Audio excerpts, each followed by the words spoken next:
and discuss what the United States and the international community must do to expose and to combat this extreme violence.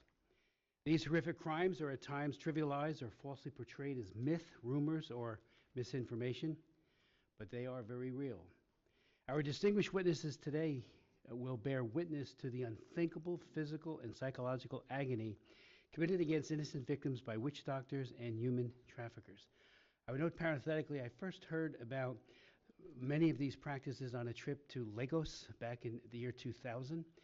While I was there on a human trafficking trip. We had just passed the Trafficking Victims Protection Act, and I was shocked to hear how the juju men were putting women at grave risk and telling them, after a very horrible ritual, that if they do not conform to what the traffickers order them to do, they and their family members and friends would be horribly injured, if not killed. I heard it.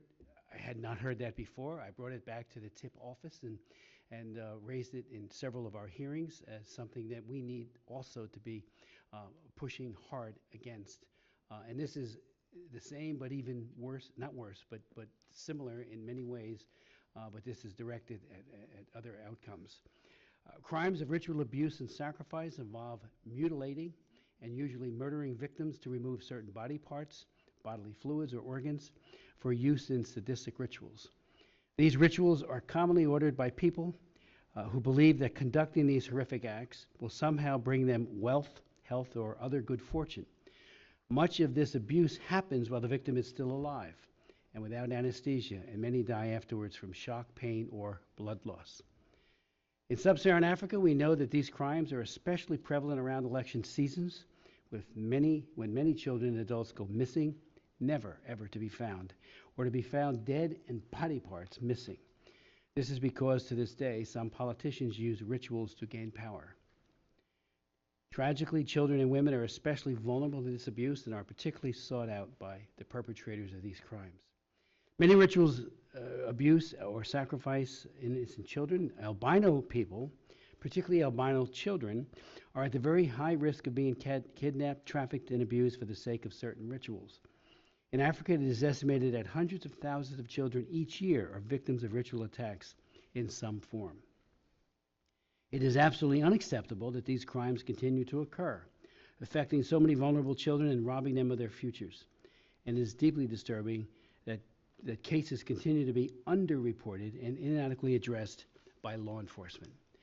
Furthermore, ritual abuse and sacrifice is an especially pernicious form of human trafficking that often involves the trafficking of organs.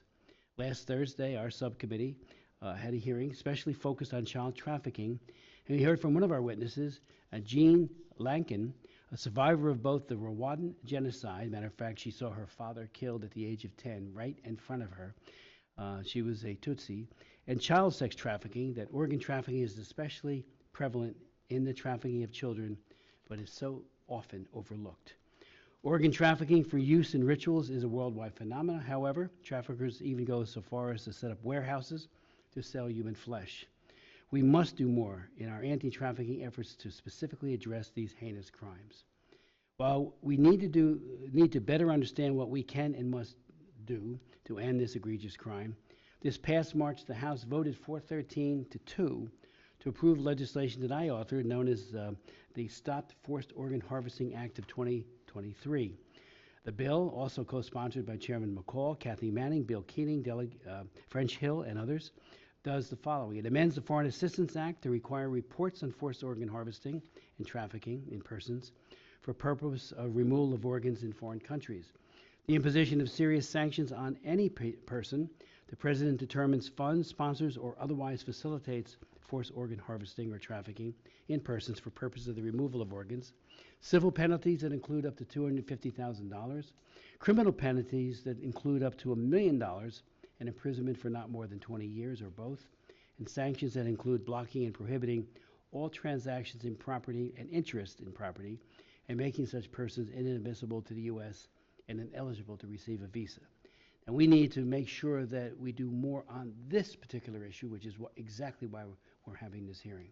I want to thank our very impressive witnesses for joining us today. I'll introduce them formally in a moment to discuss this.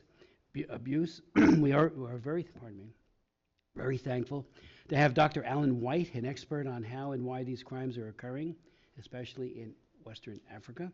Dr. White, as I think all of us know, served as the founding chief of investigations of the United Nations-backed Special Court for Sierra Leone, and his experiences in Sierra Leone and Liberia have allowed him to bring important attention to atrocity crimes and hold perpetrators accountable.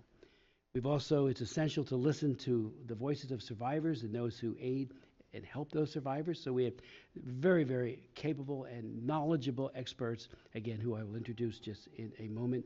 But I thank them for their voices, their strong voices, and their courage in Ms. Fuller's case especially, for speaking out. I yield to my good friend, Ms. Wild, for opening comments. Thank you, Mr. Chairman, and thank you very much